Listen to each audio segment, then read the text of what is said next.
Salut les amis, j'espère que vous allez bien. Je vais me présenter rapidement. Je m'appelle Jacques Zi, je suis ingénieur en informatique, passionné de nutrition, sportif en musculation et en badminton. Et ma mission est de vous prouver qu'il est possible de manger sainement et équilibré. Aujourd'hui, on se retrouve dans une toute nouvelle vidéo sur mon top 5 des meilleures sources de protéines que je consomme régulièrement. Mon premier aliment, la dinde, c'est une viande maigre, c'est-à-dire qu'elle n'a pas beaucoup de matières grasses et d'acides gras saturés.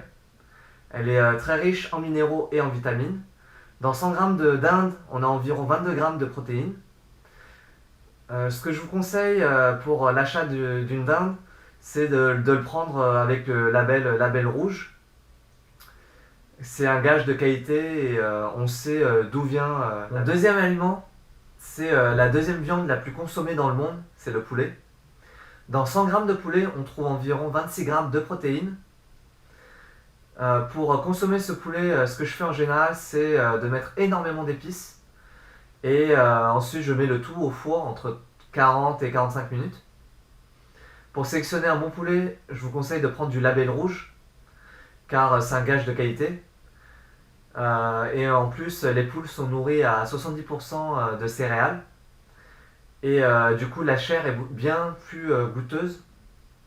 Ou sinon, vous pouvez prendre du poulet de braise, qui est un label AOC pour appellation d'origine contrôlée. Il faut aussi, je dirais, limiter le poulet frit, car la chapelure est faite de mauvais ingrédients, ainsi que l'huile qui est au niveau de la friture, qui est de très bonne qualité. Mon troisième aliment, le saumon. Il est très riche en oméga 3, c'est une très bonne source de protéines et de lipides. Dans 100 g de saumon, on trouve environ 20 g de protéines. Il est riche en vitamine D. Ça permet d'avoir une meilleure absorption du calcium et donc de renforcer nos os. Ce poisson il est riche en minéraux et en oligo-éléments. Ça va permettre de booster notre immunité. Ensuite, je vous conseille de consommer ce poisson environ 1 à 2 fois par semaine, maximum. Car le saumon il est très haut dans la chaîne alimentaire et il peut être exposé très facilement à des polluants environnementaux ou à des métaux lourds. Mon quatrième aliment, les œufs en plein air ou bio. Dans un œuf, il y a environ 7 g de protéines. Les œufs sont riches en vitamines, notamment la B12, et en minéraux. Je vous conseille de prendre du label bœuf blanc cœur. Dans ces œufs, comme les poules sont nourries aux graines de lin, les œufs auront tendance à avoir un ratio oméga 3 et oméga 6 plus élevé pour l'oméga 3. Vous pouvez également prendre des œufs bio à faire en fonction de votre budget. Je vais vous donner les avantages à consommer du maquereau.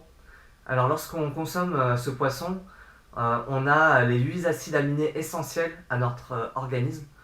Je vous mettrai un lien sur ma vidéo sur les protéines qui vous explique de A à Z qu'est-ce qu'une protéine et comment les consommer. Ensuite, on a les oméga 3 qui ont un effet anti-inflammatoire sur l'organisme. Je vous expliquerai dans une prochaine vidéo l'importance d'équilibrer les repas. Si vous avez kiffé la vidéo, n'oubliez pas de liker, de commenter et de vous abonner. Je vous laisse là, à la prochaine.